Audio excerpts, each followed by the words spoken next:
एक स्टूडेंट की बहुत लंबी क्वेरी है, आप समझने की कोशिश कीजिएगा, ये आपके भी काम की वीडियोस हो सकती है। क्वेरी है, फाइनल प्रोजेक्ट रिपोर्ट को बाइंड करवाना है क्या? आंसर है यस। फाइनल प्रोजेक्ट रिपोर्ट आपके हार्ड बाइंडेड फाइल में ही होनी चाहिए। ठीक है, अगला क्वेश्चन है, स्पाइरल में तो नहीं करना है, डायरी फॉर्म में रखना है।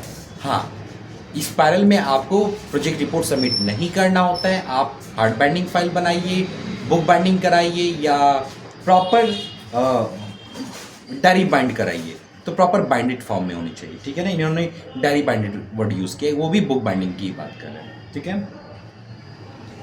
दिल्ली भेजने के लिए, हाँ रिपोर्ट आप न्यू दिल्ली सबमिट कर रहे हैं, आपका जो भी प्रोग्राम है। ठीक है, यहाँ तक क्वेरी क्लियर है।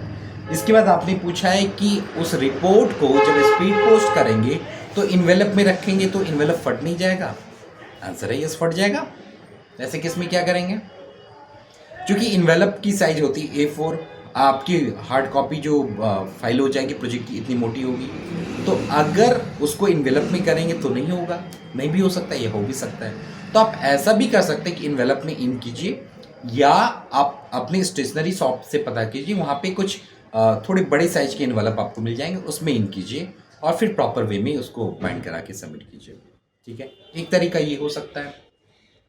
इनकेस अगर ये भी ऑप्शन नहीं नज़र आ रहा है तो आपका जो प्रोजेक्ट रिपोर्ट है उसके ऊपर 1 से 1 से ज़्यादा इन्वेलप को यूज़ कीजिए। जैसे मान लीजिए कि ऐसा इन्वेलप है, एक इन्वेलप ऐसा है और इसके अंदर आपकी प्रोजेक्ट रिपोर्ट की फाइल आ नहीं पा रही है और आपको लग रहा है ये फट जाएगा, तो ऐसे केस में ऐसा एक और इन्वेलप ले लीजिए, उसको यहाँ से कट कर दीजिए। ठीक है, अब दोनों इन्वेलप को ज्वाइंट कीजिए तो ये स्पेस बहुत बड़ा हो जाएगा, है ना।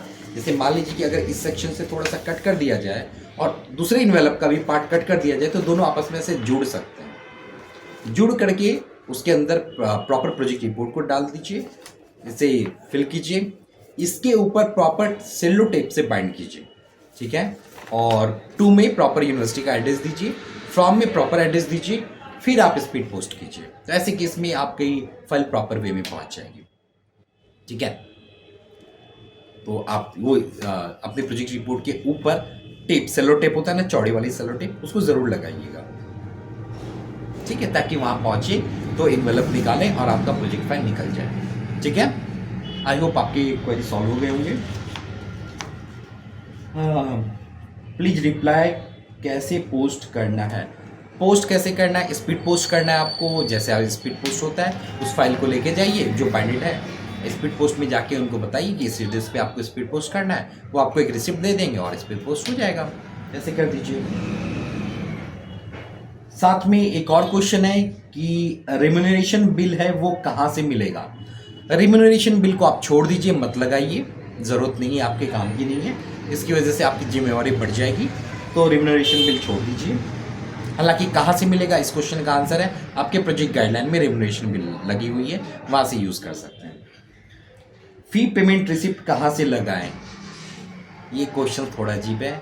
अगर आपने फ़ी पेमेंट नहीं किया है तो अभी आप कर भी नहीं पाएंगे, क्योंकि फ़ी पेमेंट जनरली एग्ज़ाम फॉर्म जब आप फिल कर रहे होते हैं तभी आपको उसी समय प्रोजेक्ट फ़ी सबमिट करने का ऑप्शन मिलता है। तो अगर आपने नहीं किया है तो आप वेट कर सकते हैं, या फिर अपने रीजनल सेंटर से कांटेक्ट कीजिए कि क्या वो डीडी में एक्सेप्ट कर रहे हैं।